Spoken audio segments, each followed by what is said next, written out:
Bueno, voy a presentar a nuestra primera ponente. Ella es Mariel Jenkins de Landa, diseñadora gráfica de la Universidad Anáhuac de México y especialista en fotografía y artes plásticas. Forma parte del patronato y hoy viene en representación de la Fundación Mary Street Jenkins, a quien queremos agradecer todo su apoyo incondicional para la materialización de estas publicaciones y en especial del catálogo de Kandinsky. Bienvenida.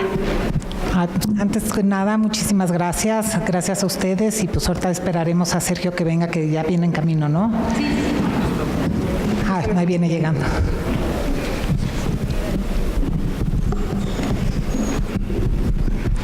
Hola, ¿qué tal? Bienvenidos. No, disculpa todo.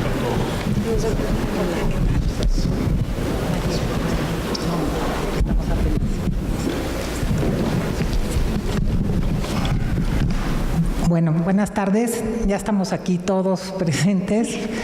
Gracias a la Biblioteca Vasconcelos que nos está prestando el lugar para poner la exposición, bueno, la ponencia del libro de Kandinsky, de la exposición. Yo soy Mariel Jenkins, soy parte del patronato de la Fundación Mary Street Jenkins. Y nosotros como fundación creemos en el impacto positivo que el arte tiene como factor de crecimiento y bienestar en la vida de todos los mexicanos.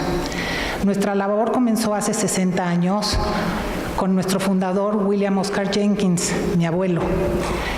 Él realizó importantes proyectos, sobre todo en el apoyo en el arte, en la salud, la cultura y el deporte. Hoy mantenemos su legado a través de la educación de calidad, con una atención particular a la apreciación en distintas manifestaciones culturales y artísticas. Nuestra alianza con el Museo de Palacio de Bellas Artes es muy importante como una institución y estamos comprometidos en la investigación del arte mundial en nuestro país, que resulta fundamental para todos los mexicanos. Desde el año del 2013 hasta hoy, 2018, la Fundación Jenkins ha patrocinado los catálogos del Museo de Palacio de Bellas Artes con el objeto de que aquellas exposiciones de gran importancia nacional e internacional alojadas en el recinto durante este periodo tengan una memoria que trascienda los límites temporales de la exposición. Al día de hoy se han impreso más de 38 títulos. Esto contribuye y resalta el papel crucial que tiene la investigación en materia del arte. En la Fundación Jenkins nos sentimos muy complacidos de participar en la presentación de este libro, Pequeños Mundos, con la certeza de que será referencial para el lector en español y para todo aquel interesado en redescubrir conceptos sencillos y llenos de una riqueza inagotable, como el color, el punto y la línea. Esto a través del estudio de uno de los pioneros del arte moderno y en gran medida responsable de que hoy en día sigamos creyendo en el poder de toda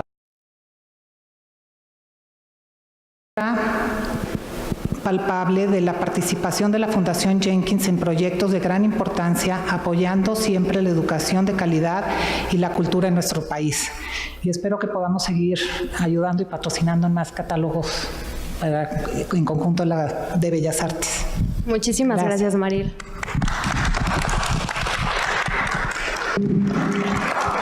Bueno, nuestro segundo ponente es alguien de casa. Se trata de Javier de la Riva. Es curador de arte con estudios en literatura dramática y teatro e historia del arte. Ha realizado diversas exposiciones y proyectos museísticos dentro de espacios públicos y privados de la Ciudad de México. Fue fundador y director de la Galería Altiplano y curador de la exposición El tiempo devora a sus hijos y Ripley en la Galería Central Art Projects, así como el proyecto Especulación Inmobiliaria, en donde colaboró con diversos artistas y arquitectos, entre ellos Ricardo Rendón y Luis Felipe Ortega. Dentro del Museo del Palacio de Bellas Artes se desempeñó como gestor de exposiciones y más recientemente como co-creador del concepto curatorial de la muestra Kandinsky Pequeños Mundos. Hola, bienvenidos a todos. Bueno, antes que nada quiero agradecer la oportunidad que se me ha dado para participar en esta impresionante exposición. Traía un texto, pero creo que me voy a aventar un palomazo basado en el texto para platicarles un poco de la relación que existe entre el catálogo con la exposición. Primero que nada, la razón fundamental por la que existen los catálogos es que son una especie de memoria de las exposiciones. Se vuelven parte de un acervo histórico de lo que hacen los museos. Pero más allá de eso, creo que gracias al apoyo de la Fundación Jenkins, en los últimos años los catálogos de Bellas Artes han trascendido esta mera noción, ya que este apoyo ha posibilitado hacer catálogos en donde haya investigaciones que no solo acompañen al discurso curatorial de la muestra, sino que profundicen en sus temas, los amplíen o los renueven, ¿no? La primera pregunta para entender, por qué el catálogo y por ende, por qué la exposición sería, ¿por qué una exposición de Kandinsky en México, no? En este sentido, quisiera retomar una pequeña cita de nuestro director Miguel Fernández Félix, que también fungió como curador del proyecto, en el que presenta el catálogo, ¿no? Dice: el 24 de noviembre de 1931, la Sala de Arte de la Secretaría de Educación Pública y la Biblioteca Nacional inauguraron una muestra conformada por más de 60 obras de Leonel Feininger, Alexei von Jawlensky, Paul Klee y Vasily Kandinsky, 4 creadores que habían decidido abandonar los caminos de la representación figurativa y agruparse bajo el nombre de los 4 azules. Aquella exposición se constituyó como un hito de la historia museística en nuestro país. Esto fue porque fue la primera exposición de arte abstracto en nuestro país. Y como todos ustedes saben, el arte abstracto, para esos tiempos el arte abstracto pues todavía no existía en México y la exposición fue recibida con varias reservas. No obstante, con el tiempo transcurrido, el arte abstracto ya se ha vuelto parte intrínseca de la cultura artística en nuestro país. Pero desde entonces no ha existido ninguna exposición de Kandinsky individual en nuestro país. Pese a que sus obras han regresado esporádicamente a exposiciones colectivas, como lo fue más recientemente, pensemos en la exposición de El Impulso Gráfico, que trataba del expresionismo alemán en el Museo del Palacio de Bellas Artes, o más recientemente Vanguardia Rusa, El Vértigo del Futuro, a quien nos acompaña uno de los curadores de la exposición y uno de los principales artífices de los que se diera esta muestra.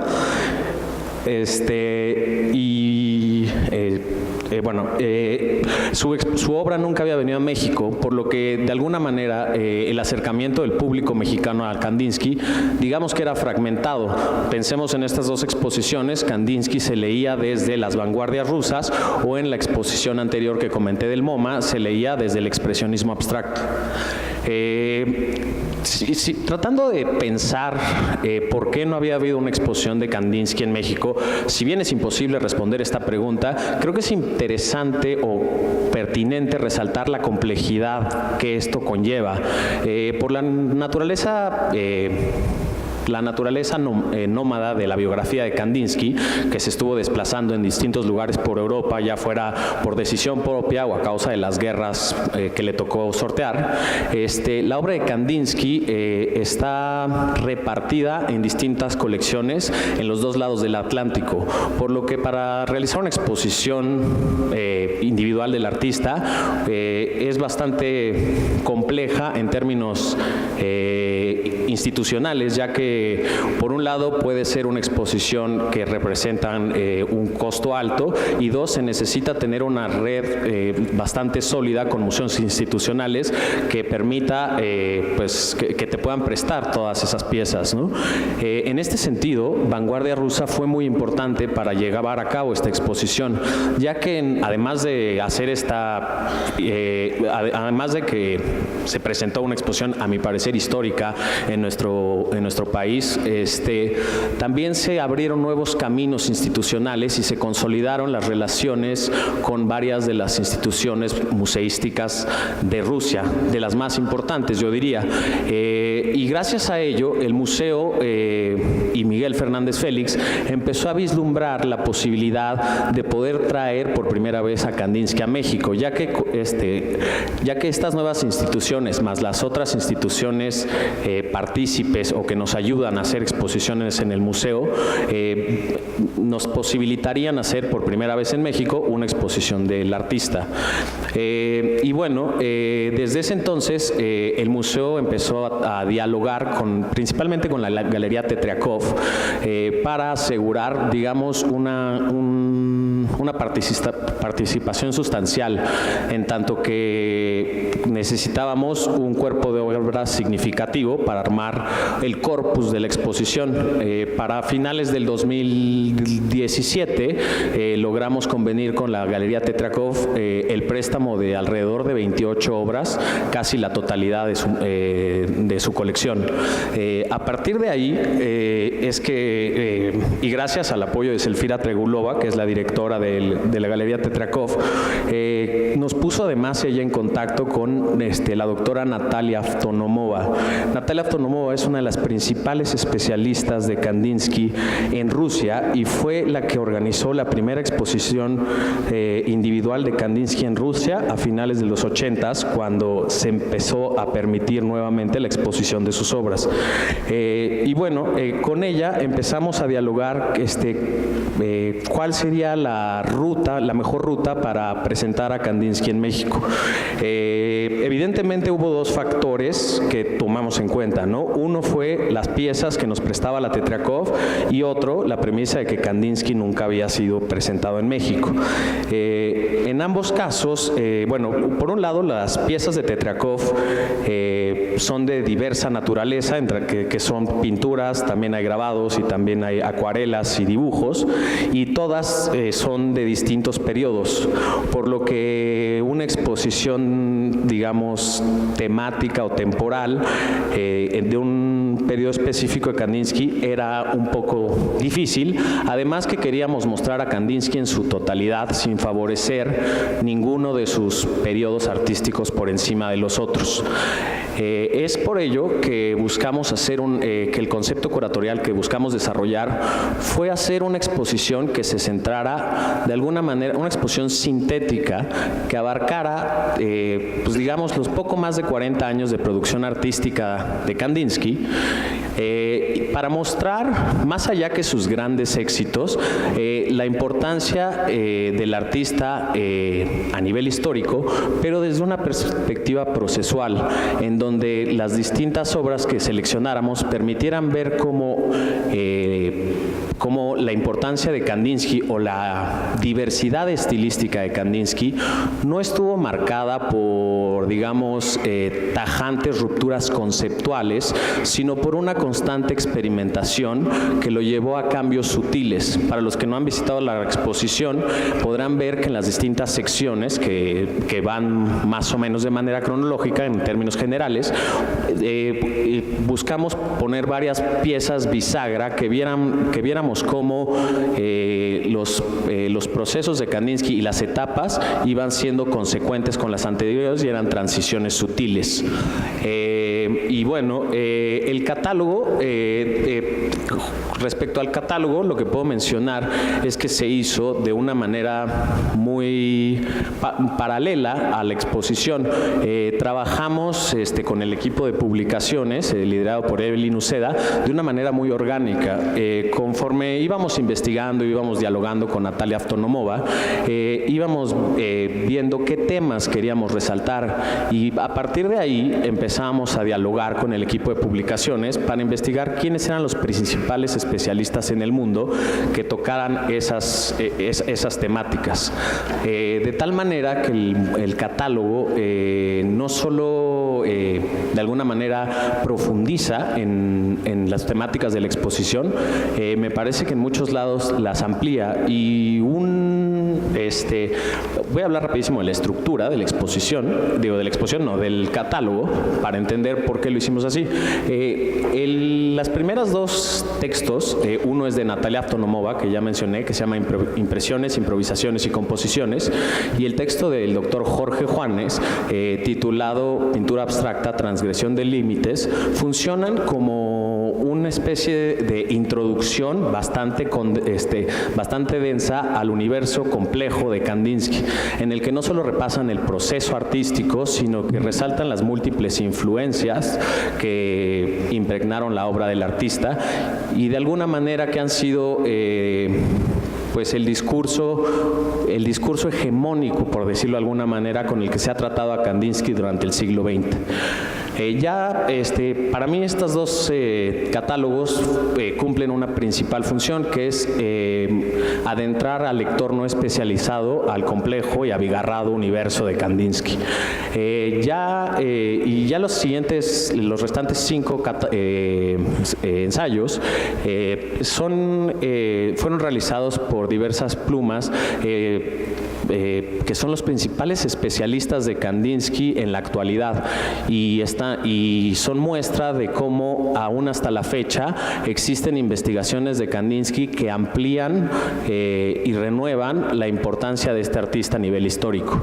En el caso por ejemplo, de un texto de Nancy Perloff, una de las curadoras del Museo del Getty, ella se focaliza, el ensayo salió directamente de la exposición, ya que empezamos a trabajar, quisimos mostrar una faceta de Kandinsky poco estudiada y exhibida en los museos, que es su faceta pedagógica dentro de la Bauhaus, por lo que contactamos al Getty para presentar un conjunto de documentos pedagógicos del mismo. Y bueno, gracias a esta colaboración, Nancy Perloff retoma estos textos, estos documentos, para reevaluar su importancia dentro de la historia de la historia de Kandinsky y mostrar cómo en ellos, cómo en el método pedagógico de Kandinsky, la música también jugó un papel fundamental.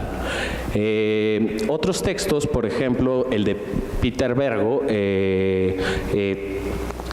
que es uno de los principales especialistas de música y arte en el mundo y ha hecho varias exposiciones al respecto, y que también es además uno de los compiladores de las obras completas de Kandinsky en inglés.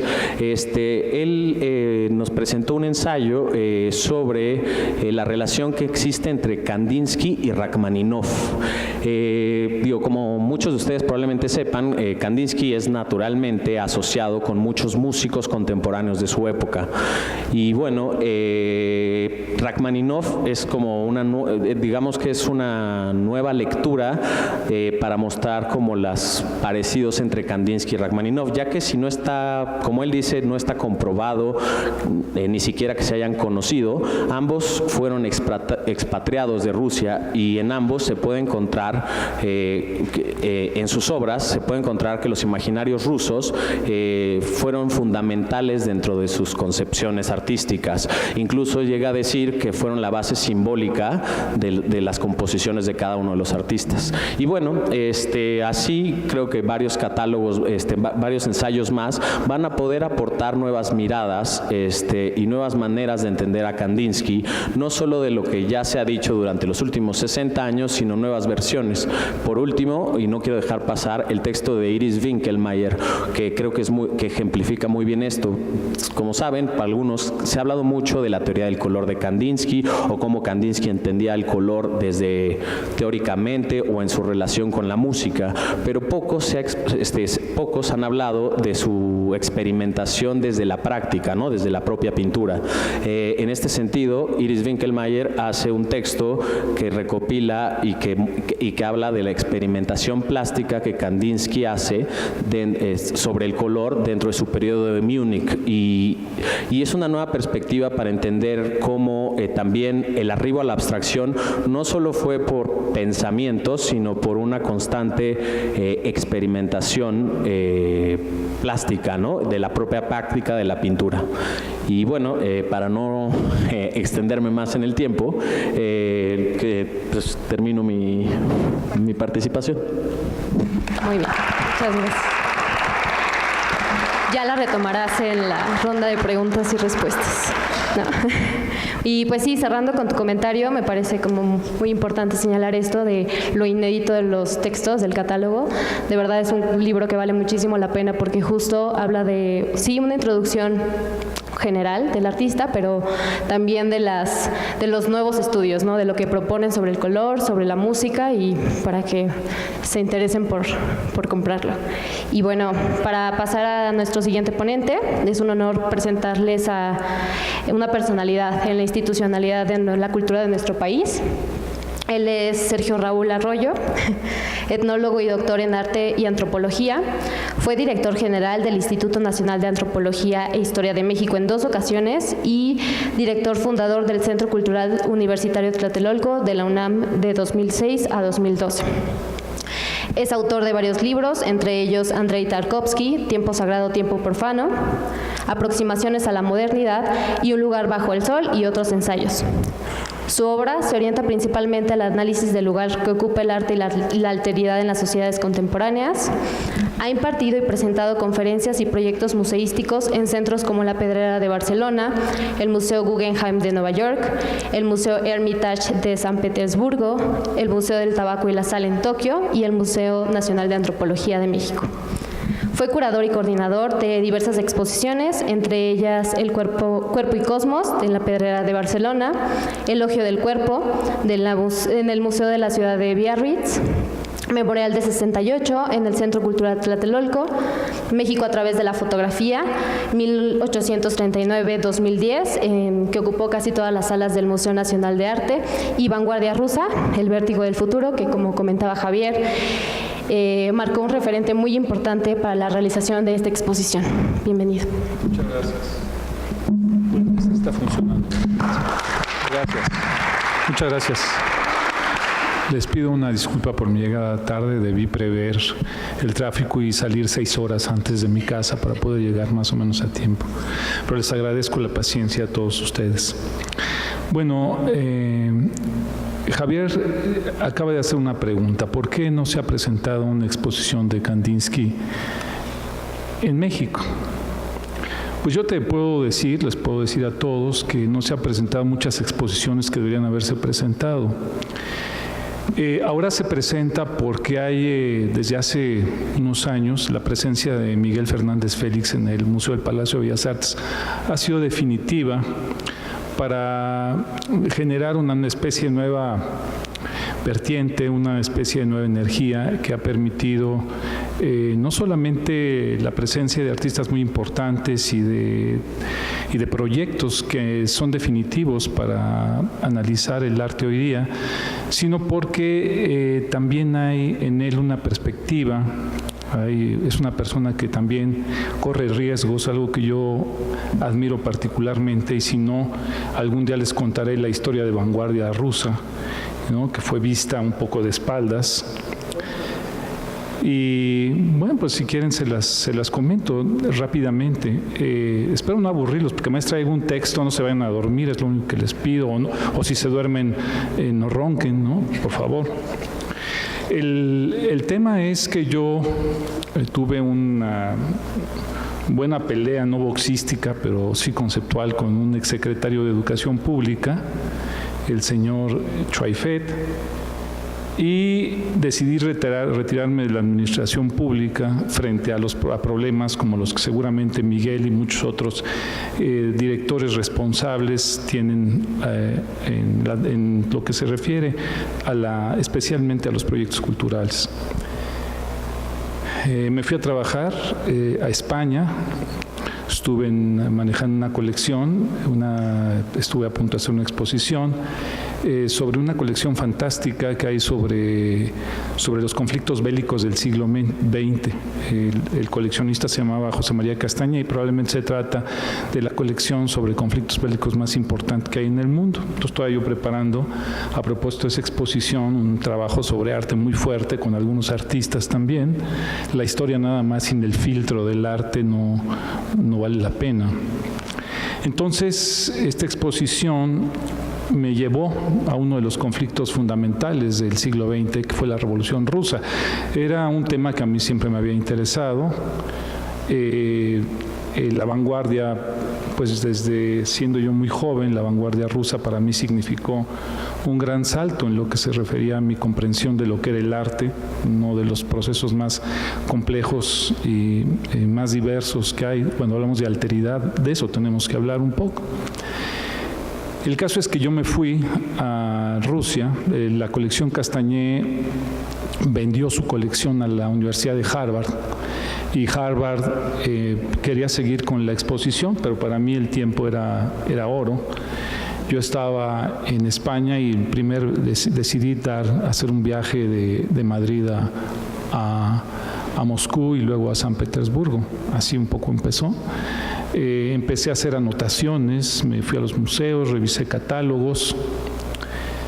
Yo había puesto una exposición en el Hermitage en el año 2002, me parece. Habíamos tenido una exposición ahí y un poco yo presumí que conocía a la gente, pero Rusia es un país complicado y la burocracia rusa es todavía más complicada de lo que nos podemos imaginar. En realidad, el mundo soviético no ha muerto del todo, está vigente todavía en algunos puntos. Pero sí pude hacer un proyecto, un anteproyecto, llamémosle así, sobre lo que era la posibilidad de presentar una exposición que tocara todas las facetas de la vanguardia rusa, que pasara por lo que fue esta especie de ruptura con la tradición, desde luego el constructivismo, el suprematismo, el rayonismo, procesos que en realidad hoy día todavía me parece son dignos de una investigación profunda. Armé esto. Llegué a México, lo presenté y desde luego me dijeron que era imposible. Primero porque hacían cálculos económicos sin haber todavía llegado a acuerdos específicos. Después porque pues yo soy un poco megalómano, entonces quería yo todo el Palacio de Bellas Artes para la exposición porque me parecía que Malevich, Rosanova, Rodchenko valían la pena. Y empecé a hacer lo que era un diseño preliminar de la exposición. Platiqué con Rafael Tovar, que estaba todavía en ese momento muy entusiasmado con la exposición de Miguel Ángel y Leonardo, que a mí en lo particular no me gustó. Confieso que, bueno, estamos hablando de dos monstruos, hablo simplemente de la exposición, no era lo mío, ¿no? Y Vanguardia en realidad se asomaba como una extravagancia, una exposición que no tenía para muchos ni pies ni cabeza, pero en realidad era una exposición tan necesaria como la de la Kandinsky. No se puede comprender el arte moderno sin los problemas que introduce la vanguardia rusa al terreno del arte. No solamente el arte abstracto, sino todas las conceptualizaciones que se han hecho, que tocan además campos como la música, el performance, la ópera, en fin, la vanguardia rusa en realidad aspira a tocar todos los segmentos de la vida. Es decir, el arte no puede ser subsidiario o no puede ser simplemente una función que acompañe de una manera colateral a la realidad de la gente, a la realidad. La vanguardia rusa tenía entre unas de sus aspiraciones justamente hacer lo que ni la política ni la economía podían hacer, que era transformar la espiritualidad humana. Ese es el final último, digamos, de todo esto. Es decir, el arte es aquello que va a hacer lo que la política y la economía jamás podrán hacer. Entonces, pues me parecía muy importante justamente por eso integrar todas las fases, el diseño, la música, la cinemática, el teatro en vanguardia. En un segundo momento, ya medio armado de valor y con mi proyecto en la mano, ya más armado, un poco más lógico, entró al escenario Miguel y pues fue un acto de solidaridad inédito, bueno, no en Miguel, inédito en las instituciones, muchas instituciones culturales, porque se trataba en primer lugar de una exposición que iba un poco de una manera rara también a entrar en el foro de arte más importante de México, y por otro lado pues no respaldaba nada en concreto, es decir, era una exposición un poco del arte por el arte, como yo creo que tiene que ser, sino que se buscaba de qué manera se asociaba. Y mi esposa es diplomática de la República Dominicana, y un día me dijo, oye, este año se cumplen los 125 años de las relaciones entre México y Rusia, entre Porfirio Díaz y el zar. Hace 125 años se hizo esto, entonces fue formidable porque entonces ya apelamos a la voluntad también del gobierno ruso y vestimos la exposición como un acto muy importante, pero esto fue una casualidad, y creo que algunos de los dioses del panteón mesoamericano que me han acompañado a lo largo de mi vida ese día estuvieron de nuestra parte. Debo decir que Miguel cumplió una función, me tocó a mí hacer la parte curatorial, pero sin Miguel esa exposición no se podría haber hecho. Su voluntad, su visión, su interés por esto, bueno, ahora se reflejan de manera muy clara en el catálogo de Vanguardia Rusa, que además pienso como objeto editorial es un libro bello, es un libro que tiene una belleza intrínseca que va perfectamente acompañado e integrado a los ensayos que están allí. Bueno, pues Vanguardia Rusa, ya que estaba toda armada, ya que estábamos felices todos, nos dijeron un día que se cancelaba.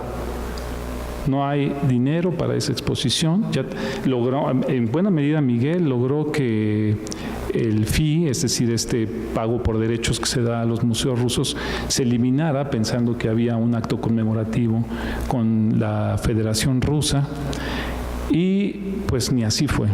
Ya Miguel me habla tristísimo para decirme que la exposición se cayó, ¿no? Uno de los días más tristes de mi vida. Y desde luego me armé ya, yo soy bastante complicado, si no pregúntele al señor Choifet, y me armé de valor y me fui a la Secretaría de Cultura a armar tremendo escándalo, y logré en 3 días que se recuperara la exposición. En realidad creo que la importancia de los funcionarios está en la medida en que tienen ideas propias, en que no actúan como comisarios de una fuerza superior, sino que tienen personalidad propia, perfil propio, y que le dotan a sus museos de cierta autonomía necesaria para poderse mover, líneas curatoriales, etcétera. Y yo sí me parece fantástico que haya una línea entre Vanguardia Rusa y esta exposición que está ahora en el museo. Espero que la secuencia sea visible para todos, y también yo diría que haya además una especie de marca, una impronta que para mí es muy importante, una impronta con este momento que me tocó vivir a mí en el Palacio de Bellas Artes, y que me tocó en particular a tenerlo compartidamente con Miguel Fernández Félix. Le digo a Miguel que muchas gracias, ha sido uno de los mejores momentos de mi vida. He hecho muchas exposiciones, esta es quizá una en las que yo nunca me quedo contento. En realidad me parecen todas las exposiciones, una vez que las termino, les encuentro miles de problemas, no acabo nunca. Es el problema de ser un maniático, ¿no? Pero esta exposición yo creo que es una de las exposiciones de las mejores que se han presentado en México. Ya las pruebas me remito. Sin embargo, siempre es insuficiente lo que se pueda decir sobre estos movimientos. Y por otra parte, creo que en el caso de Kandinsky se trata de abordar un problema que está inscrito en la vanguardia, pero que en realidad no pertenece tanto a la vanguardia, que es el problema del abstraccionismo. No creo, aquí les quiero leer un texto. Agradezco, perdón, se me olvida una cosa, agradezco la dedicatoria que me han hecho por este catálogo. Ese sí lo digo con toda claridad, es un homenaje inmerecido, pero lo agradezco muchísimo.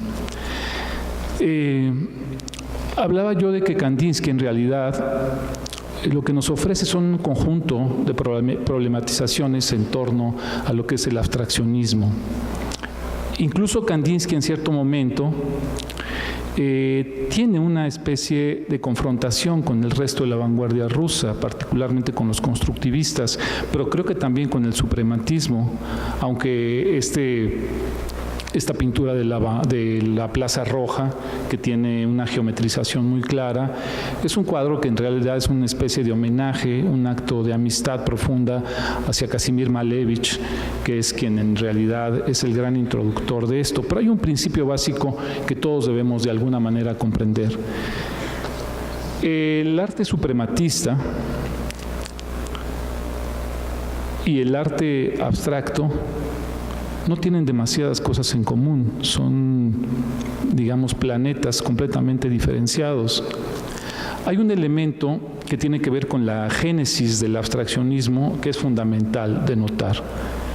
El abstraccionismo siempre tiene un elemento al principio, sobre todo en la primera etapa. Ahora hablaré del desarrollo de la pintura abstracta de Kandinsky, que no siempre lleva referentes, pero en su origen el abstraccionismo tiene un referente figurativo, es decir, atrás de la disolución del color o atrás de los empastados siempre hay una figura o algo reconocible. Se puede tratar de San Jorge, ese jinete azul que acompaña buena parte de la vanguardia a nivel mundial, se convierte en una divisa, esa especie de San Jorge. Esta especie de borrador de la figuración, pero que siempre podemos, en la primera etapa de Kandinsky, siempre podemos identificar qué es lo que está representando. Hay una figuración que siempre está atrás de esto. Esto es fundamental para entenderlo. Seguramente ustedes han visto cosas de Malevich, por ejemplo, hablando del gran suprematista o Rosanova, encontrarán que esa pintura jamás tuvo referentes figurativos. Es decir, es una pintura que empieza siendo geométrica y termina siendo geométrica. Cuando Malevich empieza a hacer construcciones figurativas, digamos a la mitad de su carrera, más bien es por presiones de orden político. Este arte suprematista, inobjetivo quiere decir que carece de figuración o de referentes figurativos, incomoda muchísimo a las autoridades soviéticas. Y prácticamente hacia el año 32 y 33 queda desterrado el suprematismo y buena parte del constructivismo. Tanto Goncharova, que es del movimiento rayonista, tiene algo que ver también con Kandinsky, porque son artistas que están siguiendo la evolución de la ciencia, es decir, algo que no se observa en general en Occidente, no es muy generalizado. Un segmento de la vanguardia rusa sí lo observa, que es el desarrollo de fenómenos como la fusión atómica, los diferentes rayos, los rayos ultravioleta, los rayos gamma, los rayos X. Empiezan a observar la microscopía, hay elementos de microscopía que se empiezan a observar, y también la astronomía, es decir, este mundo hacia adentro que también tiene objetivos infinitos, y ese objetivo también hacia afuera, que lo que encuentra es el espacio abismal. Kandinsky en realidad es el gran elaborador de este fenómeno. O sea, no se trata solamente de un artista que nos pone en el umbral de un problema plástico, sino se trata de un artista que nos pone en ese problema, pero también lo va agotando paulatinamente en la medida que avanza. Kandinsky revisa la biología, revisa la naturaleza, revisa las ilusiones ópticas como posibilidades también de la plástica, y eso, me parece a mí, se convierte en un tema nodal. Hay una cosa en la nota de Jorge Juanes, ahora lo leeré, en la que no estoy de acuerdo, que es donde dice que hay un salto a un abstraccionismo que ya carece de referentes. Carece de referentes, digamos, formales en términos de la representación, pero no carece de referentes en el sentido conceptual, porque si tomamos en cuenta que Kandinsky empieza a utilizar fenómenos como el caos o el juicio final o elementos que tienen que que ver con la explosión de una galaxia en el espacio, tendremos siempre el elemento referencial a la vista. Es fiel a sí mismo. Esto no se trata de una traición o un retroceso, sino una fidelidad a lo que es una concepción del arte. Y por otra parte, hay un elemento que también me parece importante y que distingue a Kandinsky del resto de la vanguardia rusa, que es el problema de la percepción y el valor que le da en particular a los sentidos, a la sensibilidad. La percepción, en la medida en que Kandinsky tiene claramente planteado en su pintura la especie de desdoblamiento que tiene el abstraccionismo, es decir, se puede deconstruir de alguna manera ese abstraccionismo y llevarlo a elementos que tienen que ver con la coloración, con la desaparición del plano de fondo, con muchos elementos que son estrictamente pictóricos y que Kandinsky los lleva hasta sus últimas consecuencias, a diferencia en ese sentido del suprematismo, que tiene un mismo color, que tiene la luz, salvo hay un cuadro que trajimos a México fantástico que se llama La raya verde de Rosánova, que es uno de los pocos casos de una línea de luz que parte el plano blanco de fondo en dos. Pero si no tenemos esto, casi siempre el suprematismo aspira a los colores puros, ¿no? Al color que es intocado por el destello o el brillo ajeno a su propia materialidad, a su physis natural. Entonces, pues simplemente digo, si no se ha presentado una exposición de Kandinsky en México, pues creo que tiene que ver con un elemento de ignorancia profunda. Como no se han presentado, puedo dar una lista aquí de alrededor de 300 artistas que no hemos visto, pero que gracias a esfuerzos como el que han hecho ustedes, podemos de alguna manera tener en México y plantearnos problemas interesantes. Luego hay quien especula de por qué no se entiende o por qué no las masas van a ver el arte moderno, el arte contra la contemporaneidad. Bueno, pues ¿cómo van a ir si este es un proceso que tiene que darse a todos los niveles, desde la educación, las escuelas, los lugares como los museos? Si estamos negados a eso, si seguimos pensando en el museo hierático, dado de una vez y para siempre, este museo que no cambia y que siempre tiene una misma vocación, una forma de interacción totalmente homogénea, pues entonces estamos casi perdiendo el tiempo. Y creo que el trabajo que han hecho en el tiempo que Miguel ha sido director ha sido un trabajo formidable, con esfuerzos notabilísimos. Yo de verdad lo quiero felicitar. Y bueno, ahora quisiera leer un poco, no es tampoco tan grande, algo del texto, porque me siento culpable. Miguel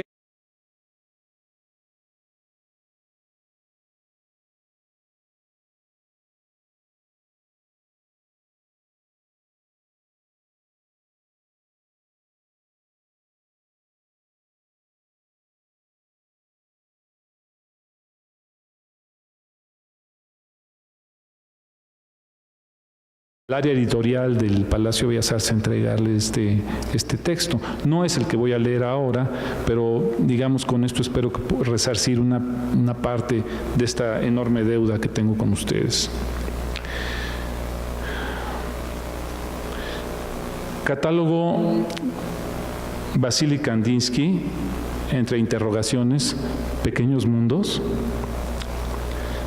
En la introducción a De lo espiritual en el arte, escrito entre 1909 y 1910, Kandinsky escribe: toda obra de arte es hija de su tiempo, muchas veces es madre de los sentimientos. Esa dicotomía, si bien no es antagónica, sí recorre su obra como una divisa que guía un orden constructivo y toda la morfología de sus trabajos. En cuanto a la época que le tocó vivir, Kandinsky pertenece a una modernidad crítica que tiene su referente más cercano en el mundo del arte de la vanguardia, enemigo acérrimo del arte convencional, del clasicismo y sus derivaciones realistas, pero sobre todo contrario al prestigio ganado en el territorio de las academias. Se trata de un tiempo acosado primero por la teocracia zarista y luego por la ideocracia soviética, que a partir de la década de los 30 del siglo XX vio a la vanguardia como un riesgo innecesario y demasiado peligroso, y al arte en su conjunto como un instrumental solo útil para el proselitismo y la persuasión política. Es probable que Kandinsky haya sido consciente de vivir una época marcada por una modernidad igualmente asediada por la industria del capital, empeñada en convertir el arte en moneda de cambio. Ambas vertientes históricas tienen como fondo el desprecio por la autonomía del arte y del artista. El catálogo realizado por el Museo del Palacio de Bellas Artes, una pieza que como objeto editorial y bitácora conceptual tiene factura impecable, pero que adquiere peso específico en tanto recorre tanto los pasajes de un itinerario vital como aspectos que inciden en la naturaleza y el desarrollo de la obra de Kandinsky a lo largo del tiempo. El libro lo integran los ensayos de Natalia Avtonomova, impresiones, improvisaciones, composiciones, Jorge Juanes, pintura abstracta, transgresión de límites, Silvia Burini, Kandinsky y el arte popular ruso, su viaje iniciático por Volgoda, Iris Winkelmeyer, tecnología artística en los años 1896 a 1914, Nancy Perloff, que ya refirió Javier, cambiar instrumentos, la abstracción musical en la labor docente de Kandinsky en la Bauhaus, y Peter Bergo, el gran musicólogo, el Apocalipsis y la antigua Rusia, Kandinsky y Rachmaninoff. Avtonomova y Juanes nos aproximan a la genealogía del abstraccionismo y de distinto modo plantean la dimensión conceptual y la génesis de la obra de Kandinsky.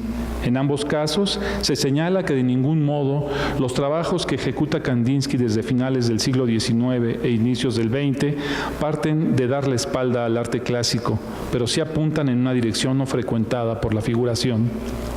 Por el contrario, cada una de esas obras responde a una cuidadosa lectura crítica de la tradición pictórica. Es decir, Kandinsky aparentemente está marcado por la ruptura, pero en realidad es un extraordinario lector de lo que es la tradición plástica, especialmente la pictórica. O sea, esto de que el arte moderno rompe con todos los patrones no es cierto, es una falsedad. Lo que pasa es que rompe con algunos de los elementos estructurales, pero toma mucho más de lo que deja de lado.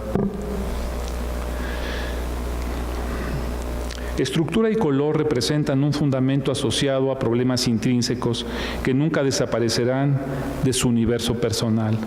La ruptura, llamemos así al distanciamiento con el academicismo, tiene su origen en la necesidad de dar una permanencia a lo recorrido por la tradición, reflexionando sobre los conceptos, técnicas y materiales empleados por la pintura a lo largo de su historia, al modo de valores que las vanguardias replantean y resquebrajan.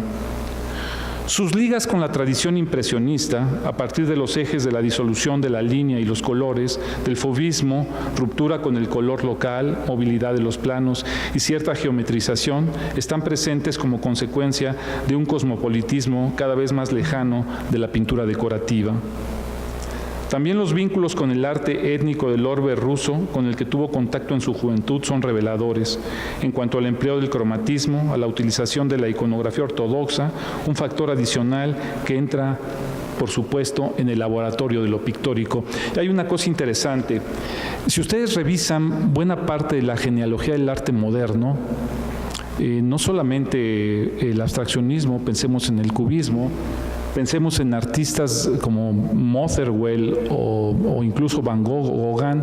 El arte moderno está marcado por lo que algunos hemos llamado una transfusión de sangre no occidental. Hay una transfusión de sangre que no pertenece a Occidente. El arte africano, por ejemplo, en el caso del cubismo es muy claro. El arte japonés, en el caso de Van Gogh, también tiene una enorme claridad, como lo tiene con Motherwell toda la caligrafía japonesa y china. Artistas como Henry Moore con la tradición maya es mucho más fiel al México antiguo Henry Moore que Diego Rivera, estoy completamente convencido de eso. Y Kandinsky no es la excepción. Kandinsky tiene elementos colorísticos que vienen de varias, no solamente por el viaje que hace de juventud, no, él es un estudioso también de la técnica de los colores y estudia mucho también de lo que es el color en la pintura asiática, digamos, la Asia rusa, ¿no? La parte asiática de Rusia.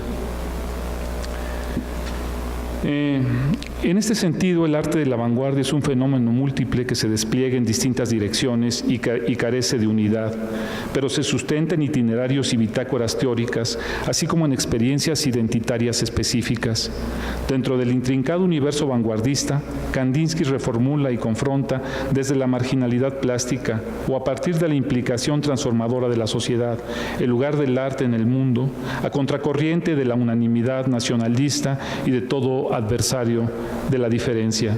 A su manera, Kandinsky pertenece y no a la revuelta política, es y no un artista soviético. Pero sin duda es una de sus cabezas más visibles como teórico, experimentador y punta de lanza del abstraccionismo.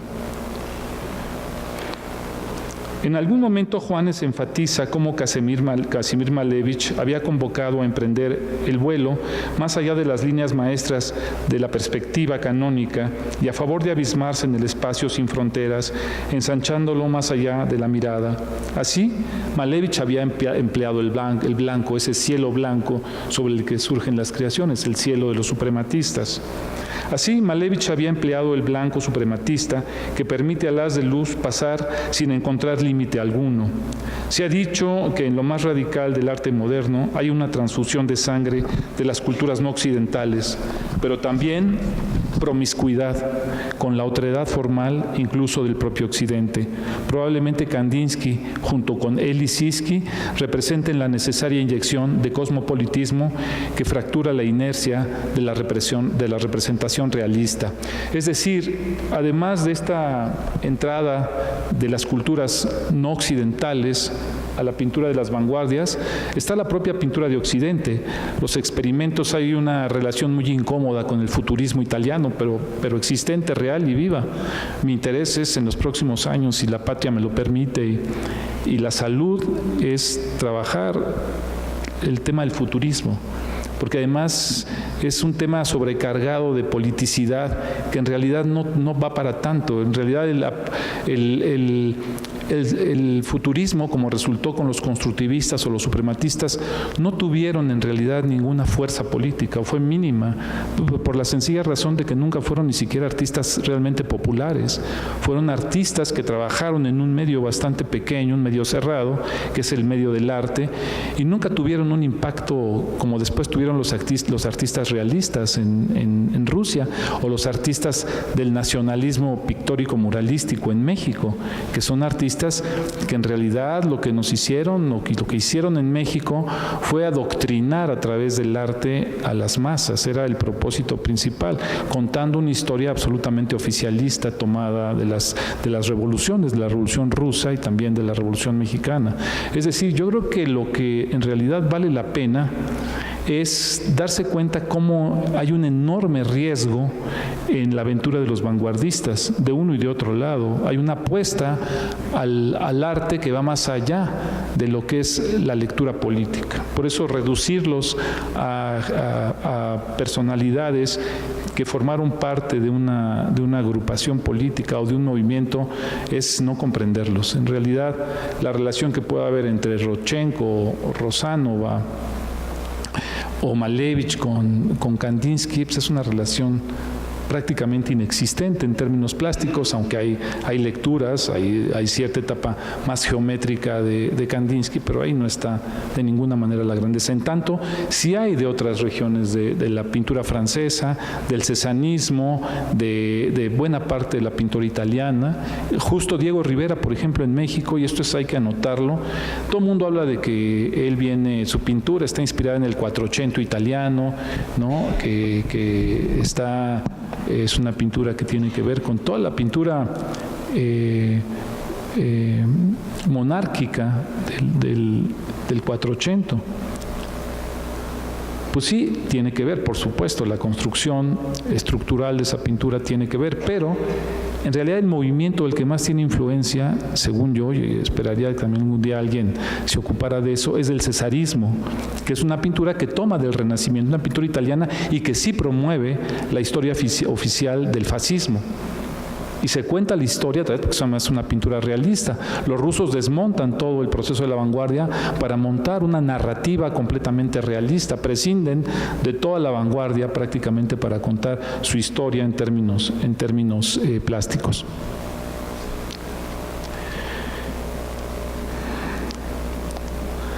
A partir de las afirmaciones que he comentado, el catálogo de la muestra Kandinsky, Pequeños Mundos, se revela como un libro que en sí mismo es un objeto de indagación y también, por supuesto, de discusiones. El primer ensayo, Impresiones, Improvisaciones y Composiciones, plantea una reflexión múltiple sobre la plataforma germinal de Kandinsky y está ligado a los acontecimientos ocurridos en Europa y Rusia en la primera mitad del siglo XX. Kandinsky, primero emigrante ruso y luego alemán, ve cómo su trabajo es etiquetado como arte degenerado, expulsado de las salas y las galerías durante el periodo nazi. Su inicio como pintor se produce hasta los años 30, es decir, es un inicio más o menos a una edad ya improbable. Había estudiado Derecho. La autora considera, eso es interesante de Avtonomova, eso es un detalle interesante, dice, la autora considera que esa formación universitaria contribuyó a que Kandinsky conociera algunos métodos científicos. Curiosamente, en ese momento en Rusia, esto yo sí lo he podido ver, la ciencia no estaba desligada de lo que son las ciencias, las disciplinas sociales. Todos los métodos de la física y la química, porque hay una enorme tradición de las ciencias duras dentro de Rusia, se conocían. Entonces la autora considera que la formación universitaria activa en Kandinsky el empleo de un método científico no integrado al arte clásico.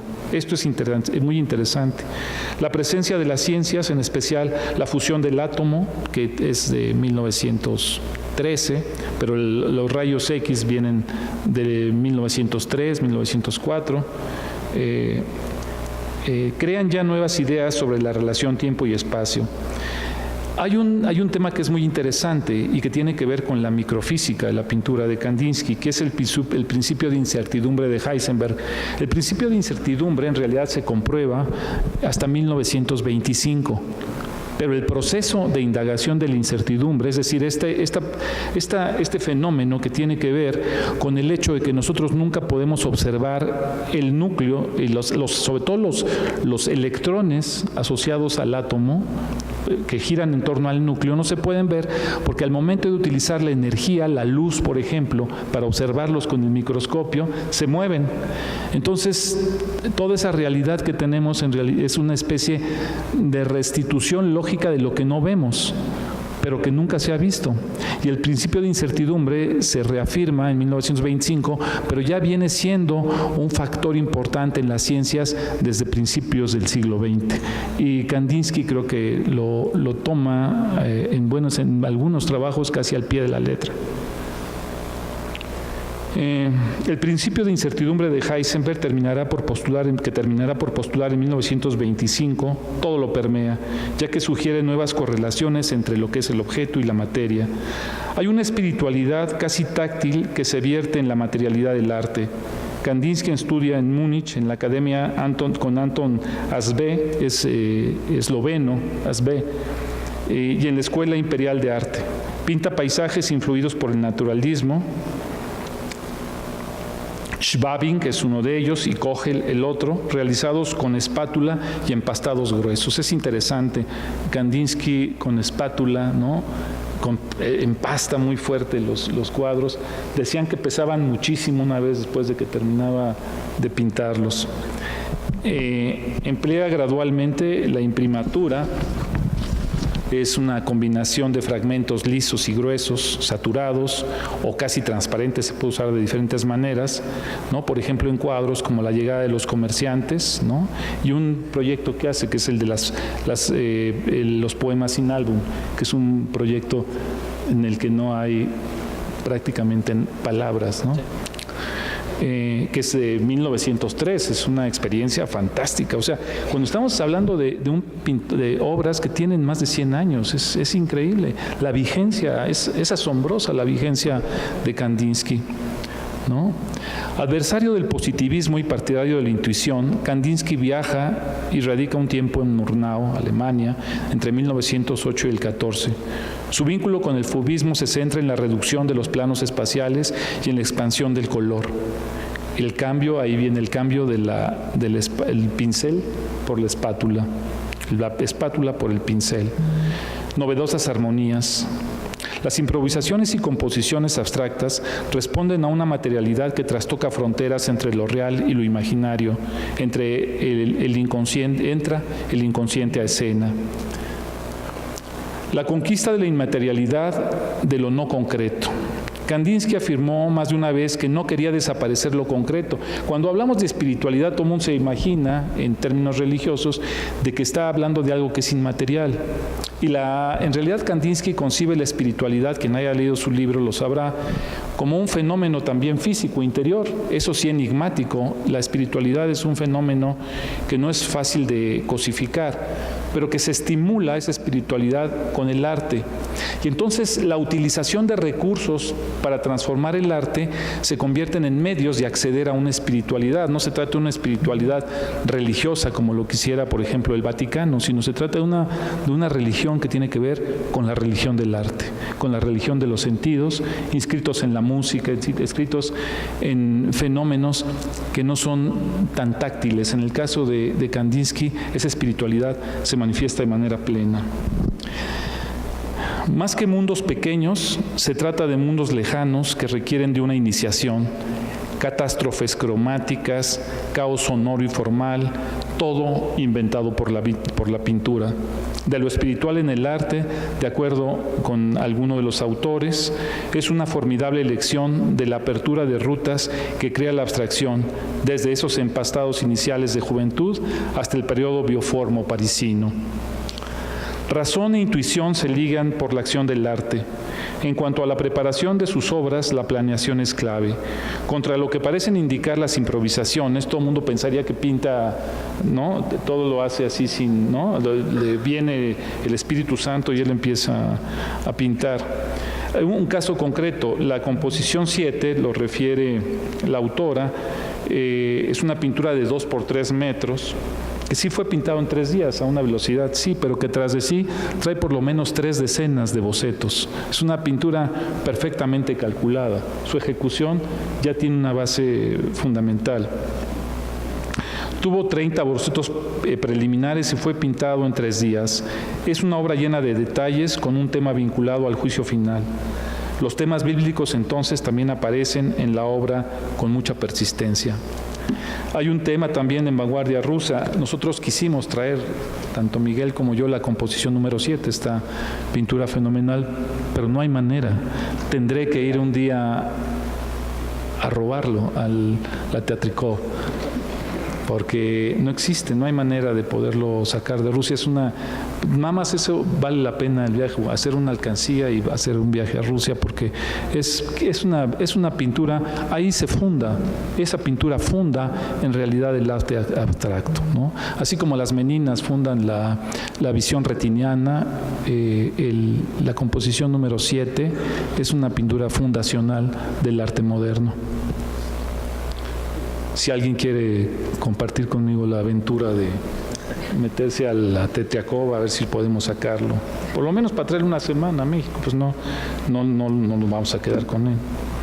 La especialidad cobra sentido, dice Kandinsky. Del centro a la izquierda se alejan del reposo, las formas se suavizan y más adelante se dejan arrastrar por el entorno circundante.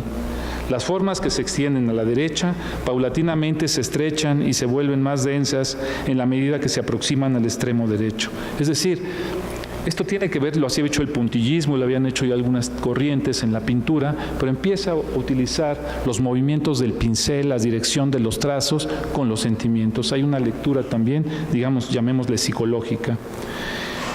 La analista afirma que Kandinsky descubre que los colores pueden formar también coros y las rayas, por ejemplo, emitir rayos de luz. Cuando se declara la Primera Guerra Mundial, Kandinsky regresa a Rusia, donde participa con los miembros del grupo revolucionario.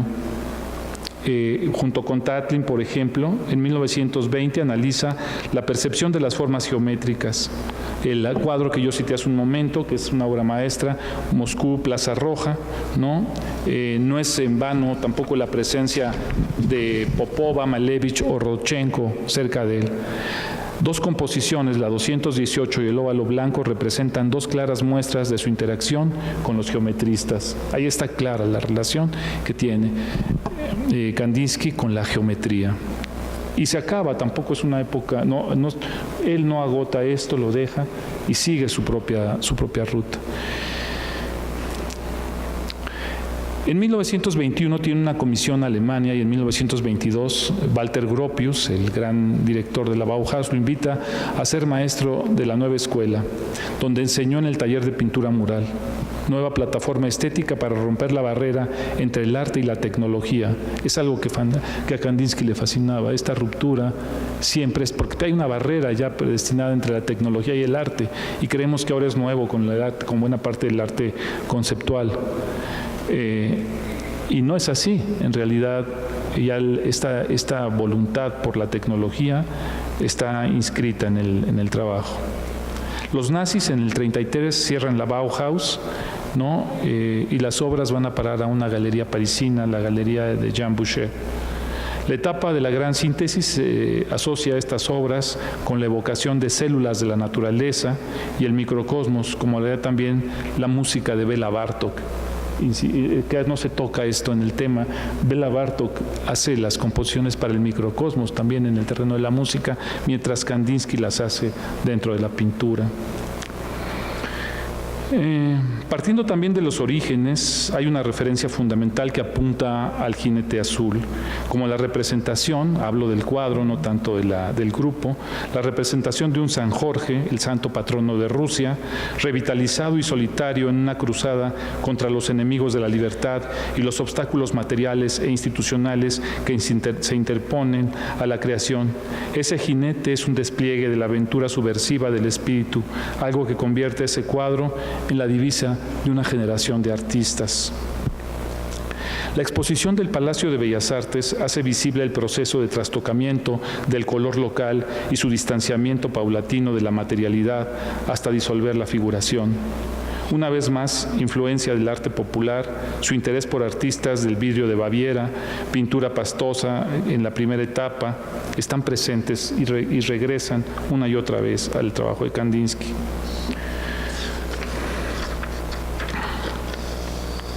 Mediante la búsqueda, hay un asunto interesante, y ya casi con esto traté de terminar porque se me acabó el tiempo, por lo que veo, que toca solamente uno de los analistas del libro, que es Jorge Juanes, y que a mí me interesa mucho. Es el papel que tiene la teosofía en esto. Es decir, hay la idea en Kandinsky de que el artista es un medium que tiene que ver en un medium que trae fuerzas que vienen de la naturaleza, pero que se revelan como fuerzas innombrables que no pueden ser captadas por la contemplación o por los conceptos racionales. Abre un paréntesis en un determinado momento Kandinsky para introducir los problemas de la teosofía, insistiendo en la relación entre el arte y el misterio, algo que muchos historiadores soslayan por prejuicio. Da miedo hablar de la teosofía porque pues tiene que ver con estas sesiones espiritistas que las tienen otros artistas rusos mucho más cercanos. Yo creo que no hay que evadir la relación entre Kandinsky y la teosofía, al asunto al que muchos ensayistas silencian o minimizan. Y cito: la teosofía atrae a los artistas porque combate el empirismo pedestre en boga. Mediante la búsqueda de la espiritualidad última, la teosofía rescata y resume un sinnúmero de religiones olvidadas y rompe, de paso, con los monótonos clichés de las religiones oficiales. La teosofía predica una fraternidad universal inspirada en una sabiduría capaz de traspasar el velo de lo visible, la materialidad utilitaria y superficial, ya se accede a reinos invisibles que guardan la llave de la comunión interna, profunda, de los hombres entre sí y con las cosas del mundo. Los modos de acceso al espíritu son una de las tareas que el artista se propone. Simplemente quiero decir, yo escribí un libro sobre Andrei Tarkovsky, el cineasta ruso, el célebre cineasta ruso, y él cuenta en su diario que él a los 19 años va a una sesión, estamos hablando de los años 50 en la Rusia soviética, y él en secreto hay una secta teosófica que tiene sesiones espiritistas. Y entonces a Tarkovsky le preguntan en la sesión, bueno, ¿y con quién te quieres comunicar? Y dice, pues quiero hablar con Boris Pasternak. Y empieza la sesión y de repente pues aparece Boris Pasternak en escena. Todo esto ha contado como se los estoy diciendo, no es una broma. Y entonces le pregunta a Boris Pasternak, le pregunta a Tarkovsky, le dice, yo voy a poder ser cineasta. Y le contesta a Boris Pasternak, sí, serás cineasta, pero solamente vas a hacer 7 películas. Y le dice Tarkovsky, ¿cómo nada más 7 películas? Sí, dice, pero con solo una de ellas pasarías a la eternidad, le dice. Y termina la sesión con Boris Pasternak. Es decir, esta tradición del arte mistérico frente, sobre todo si lo oponemos a esta especie de racionalismo a ultranza, ¿no?, del sovietismo, donde incluso las religiones prácticamente están prohibidas. Pues ya no hago más que comentar un poco lo de música, lo de Perlov y Vergo, que son muy interesantes, ¿no?, que analizan el lazo musical, lazo con la pintura de Kandinsky. Solamente debo decir que es fundamental la relación con Arnold Schoenberg, derivado del análisis propuesto ya de lo espiritual en el arte. Debo decir que este análisis, esta relación que plantea Kandinsky, que hay un sexto sentido en la teosofía que dota el carácter de la pintura. El amarillo es espasmódico, el azul sereno y frío, el rojo pasional y enérgico. Es decir, son las puertas del espíritu, los colores, no estamos hablando de algo metafísico. Elementos que con autonomía no dependen de la representación naturalista. Para Kandinsky, simplemente señalo, la música es la última instancia de las armonías, incluso de las armonías cromáticas, porque en cierto sentido siempre carecerán de representación. Un poco la lucha contra Prokofiev es que él hace música descriptiva. Si ustedes oyen cosas como Pedro y el Lobo, un instrumento es el lobo, otro instrumento es el niño, otro instrumento es el abuelo, en fin. Entonces esto se rompe. Pero hay una obra que seguramente todos ustedes conocen, que es Cuadros para una exposición de Modesto Mugorsky, que es fundamental también para ver esta asociación. Aquí es al revés. Mugorsky encuentra la relación de la música hacia la pintura. Y Scriabin, el otro músico vanguardista, hace una escala, Scriabin inventa una escala de colores para las tonalidades musicales. Es una escala de proporciones tonales, todas hechas ya, olvídense de la clave de sol y el do, re, mi, fa, sol, así. Todo lo hace con escalas cromáticas. Es decir, se trata de una búsqueda que tiene que ver con revelar una dimensión de la realidad que a través del arte clásico, de la tradición académica, nunca se va a poder encontrar. Bueno, y con eso termino. Para el próximo catálogo les entrego el texto ya mejor elaborado. Muchísimas gracias. Muchas gracias, doctor, y también por sus palabras hacia el catálogo. Tenemos espacio, yo creo que para 2 breves preguntas. No sé si alguien quiera preguntarle algo a nuestros ponentes.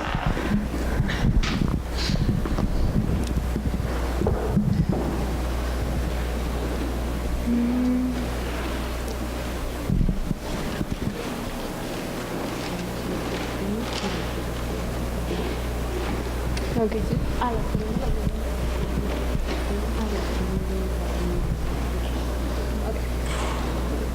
¿Alguien?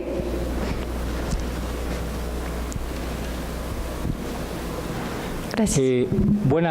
Buenas noches. Estamos en un grave problema, Porque normalmente la gente común como nosotros, como yo, cuando vamos a un museo difícilmente entendemos algo de arte, y más cuando se trata de arte abstracto. Y es un gran problema porque en las escuelas, como decía el doctor, pues prácticamente no nos enseñan arte. Cuando vemos una exposición, por ejemplo, como esta, al menos con las gráficas que estamos viendo ahorita, pues lo que hacemos nada más es rascarnos la cabeza y no nos dice muchas cosas. Porque cuando vamos a un museo prácticamente lo primero que decimos es, pues qué bonito, o qué hermoso, ¿no? Y ahí nos quedamos porque no entendemos nada. Pero, por ejemplo, ¿hay una solución a esto? ¿Alguna vez, por ejemplo, se podrá impartir en la escuela un poco de conocimiento de arte para que la gente podamos acercarnos a los museos realmente con conocimiento de causa? Esa es la pregunta que hago. ¿Quieres contestar? Contesta si quieres tú. Lo que dices es cierto, hasta cierto punto. Hablando yo, trabajando en el museo, te puedo decir que hay unos intentos que el museo ha hecho justo a lo que te refieres para llevar distintas visitas guiadas. Incluso el año pasado tuvimos una sociedad o una colaboración con CEP para llevar a distintos alumnos de primaria a la escuela, ¿no? Pero bueno, creo que es más complejo que eso, ya que pues, el arte en términos generales está fuera en muchos de los casos dentro de los programas de educación normal. No obstante, creo que los medios ya ahorita que tenemos de comunicación, como es el internet, pues nos permiten un acercamiento también más autodidacta hacia el arte, ¿no? Hablo desde mi persona nada más, pero yo empecé estudiando teatro, evidentemente tenía un acercamiento al teatro, pero las artes plásticas empecé de una manera autodidacta. Después a partir de eso estudié una maestría de eso, pero mucho de mi formación y de mi entendimiento de muchas manifestaciones de artes pues se debieron a una formación autodidacta. Entonces creo que si bien sería imperioso sí como fortalecer la vinculación entre la escuela y el arte, que creo que como menciona Sergio Raúl, pues al final de cuentas la educación pública presentada por un gobierno público no va a ser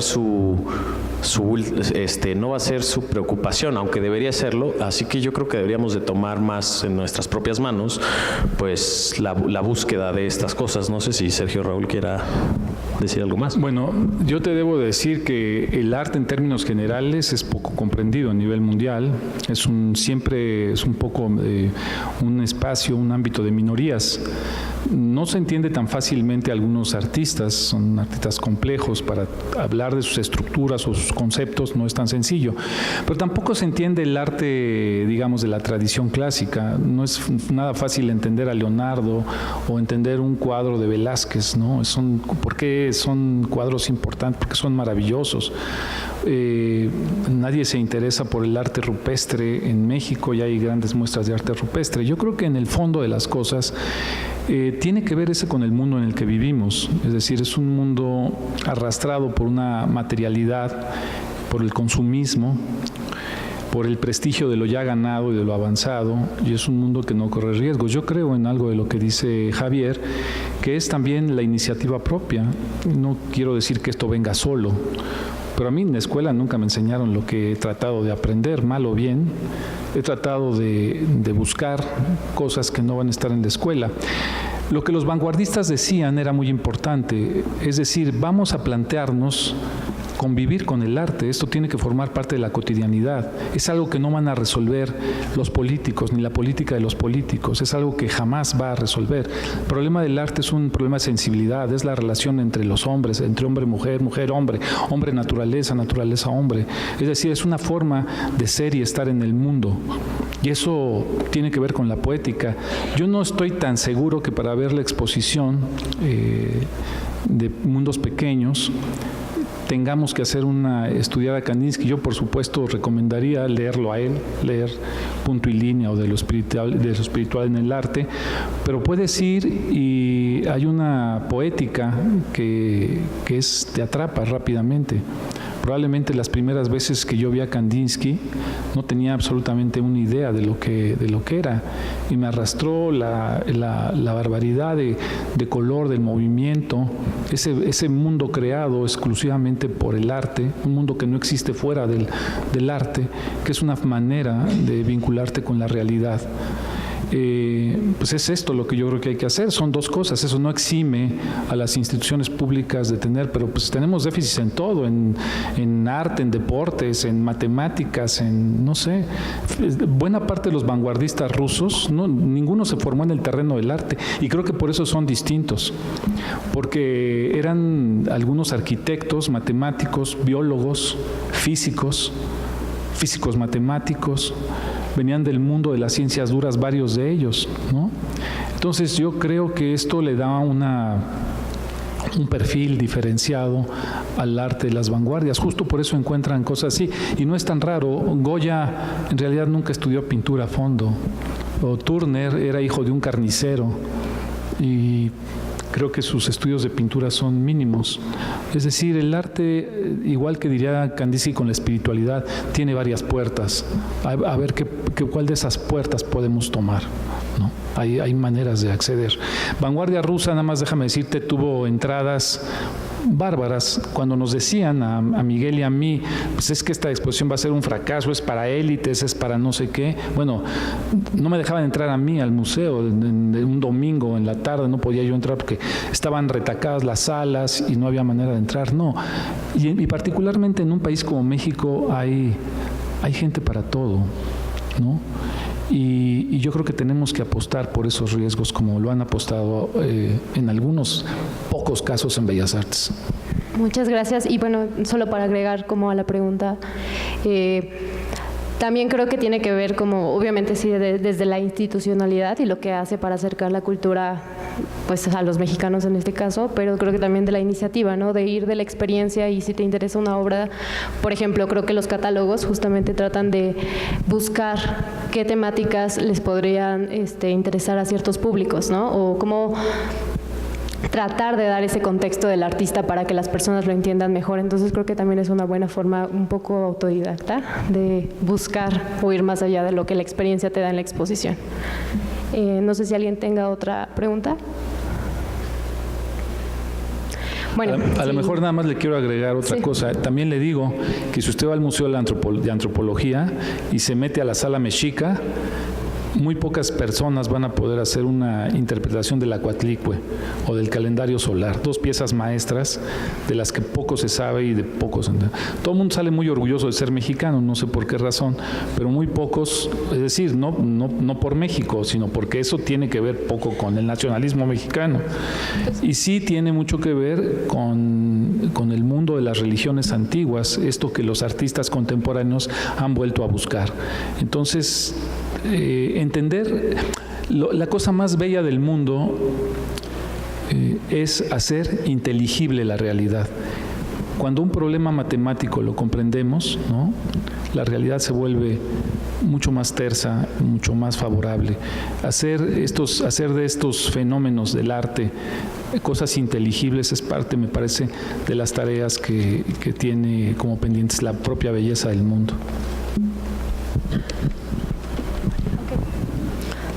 ¿Hay otra pregunta? Sí. Ok, la última pregunta. Bueno, sobran muchas preguntas en realidad, pero yo quisiera, para poner en contexto un poco la pregunta planteada por el propio Javier, y que es una que fue lo primero que me surgió. ¿Por qué ha tardado tanto tiempo en verse Kandinsky en una exposición en México, en Palacio de Bellas Artes?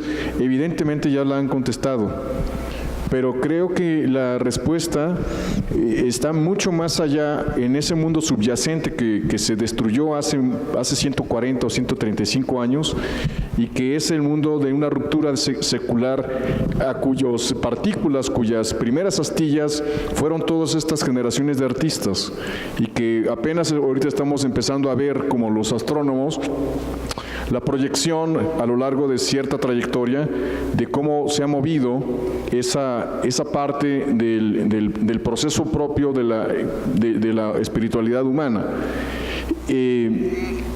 me preguntaba, en el fondo, realmente en el mundo hispanoamericano, ¿cuándo comenzaron las traducciones y las primeras exposiciones de artistas rusos y de artistas de esta índole que no fueran los característicos Mirós y artistas franceses y Picassos, ¿no? Y creo que hace muy poco, apenas hace quizá en los años 80, vinieron las traducciones de estas obras. Usted recomienda hablar de los dos libros de Kandinsky, pero realmente se tradujeron en 1982. Si quieres, te puedo comentar las primeras traducciones. Hay una, se me olvida el nombre, de un analista polaco, espero recordarme antes de que termine la sesión, que es, en realidad es un tipo dedicado a la literatura. Tú sabes que entre 1932, 33 hasta los años 60, prácticamente las vanguardias rusas están solamente o en museos occidentales de Holanda, Alemania y algo de Francia. La mayor parte de la obra de Kandinsky está en Francia. Pero una cantidad gigantesca de obras estaba o embodegada en Rusia o perdida para siempre. Hay una desaparición descomunal de obras de diferentes vanguardistas. Quiero que busquen, por ejemplo, obras de Klutzis. Se cuentan con los dedos de la mano. Este analista polaco que está estudiando literatura, está estudiando las vanguardias literarias, se va a trabajar a los archivos. Él trabaja para la revista literaria, el Magazine literario en París, y lo envían a Moscú a hacer una indagación sobre lo que es literatura, la literatura de vanguardia, Koyeni, Mayakovsky, todos, el gran grupo de literatos de la vanguardia rusa. Y cuando él empieza a revisar los archivos que existían, los que quedaban, él empieza a leer el nombre de varios artistas plásticos que están relacionados con esos literatos. Él elabora un libro que refiere, sin que haya prácticamente imágenes, es un libro sobre literatura, pero que está lleno de referencias. El libro en realidad lo termina en el año 59. Pero la edición que se publica en Francia se publica curiosamente en el año 68, que sigo pensando que fue un gran año para todos, y justamente muy alentado por el espíritu de ese momento. Es en el 68 en el que se hace en realidad el primer gran libro sobre el vanguardismo, y es básicamente sobre la literatura. Después ya se vienen de manera muy tímida algunas exposiciones, una de Rodchenko de foto en Nueva York, pequeña, y así, hasta que el Museo Guggenheim, creo que es en el 94, esa exposición me tocó verla, el Museo Guggenheim de Nueva York, porque además compraron muchísimas obras. Ustedes saben que se vendían baratísimas las obras de vanguardia rusa. La Fundación Guggenheim las compra y hace la primer gran exposición en el Guggenheim de Nueva York, y yo creo que ahí es un momento clave. Margarita Tupitsin es la curadora, escribió para el libro de vanguardia rusa, Margarita Tupitsin, y hace la primer gran exposición. Sin embargo, decir que es una exposición menos íntegra, porque es una exposición fundamentalmente pictórica, y la exposición que pusimos en México tocaba todos los ámbitos de la vanguardia, pero es hacia finales de los 60s que la vanguardia empieza a formar parte ya definitiva de lo que son las búsquedas del arte en Occidente. O sea, hay un periodo de 40 años prácticamente, no, de 30 y tantos años, en que desaparecen el vanguardismo de los escenarios. Bueno, muchas gracias. Bueno, antes de pasar a la rifa de premios, sí quisiera hacer un agradecimiento a la Subdirección de Publicaciones, especialmente a la coordinadora Evelyn Uceda, quien ayudó a la conceptualización de este catálogo, y a mis colegas Lisbeth Sánchez y Mariana Casanova, y una mención muy especial a Osvaldo Hernández, que también fue uno de los editores de este catálogo. Por supuesto que también es muy importante a los diseñadores del taller de comunicación gráfica, Uciel Carp, Fernando Arpío, Andrés Monroy, y a los traductores de Metro Ibarra, Reina Ortiz, Gonzalo Vélez y Jaime Soler. Y ahora sí, bueno, vamos a hacer una ronda de preguntas y respuestas para entregar unos catálogos y unos premios que tenemos. No sé si me quieran apoyar con alguna pregunta hacia el público para que puedan ganar alguno de los catálogos. No sé, por ejemplo, 2 autores de la publicación. ¿Quién me puede decir 2 autores?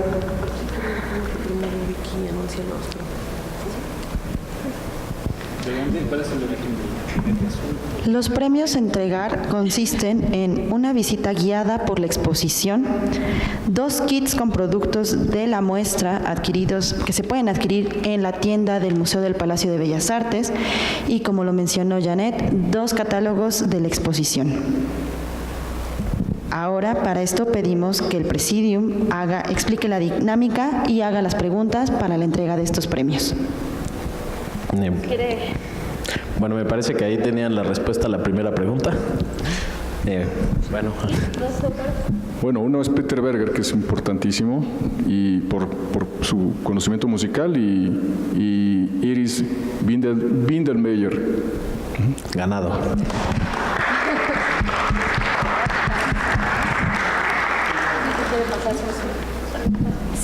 A ver, vamos a pasar por el catálogo. ¿Alguna otra pregunta que nos quiera apoyar?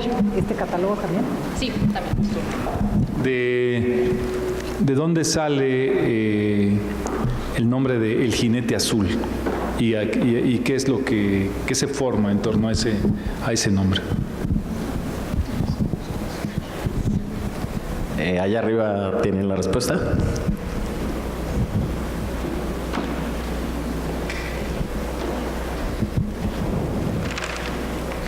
Creo que usted mencionó de San Jorge. Sí. Sí.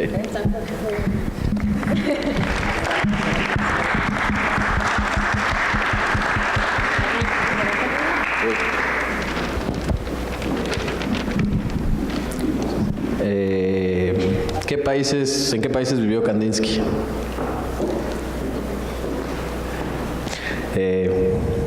A ver, sí. Pues. ¿Y Alemania?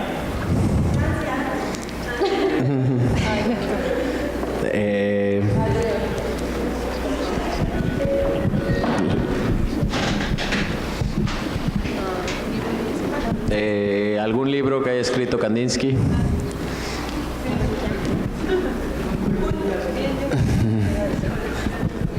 Listo. Creo que esos fueron todos los regalos. Muchas gracias por venir.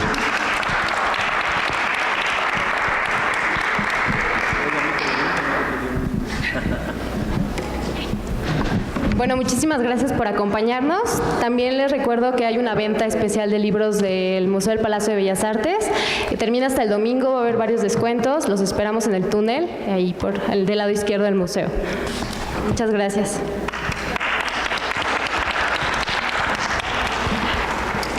Agradecemos la presencia de todos ustedes y los invitamos al museo para recorrer Kandinsky Pequeños Mundos hasta el 27 de enero de 2019.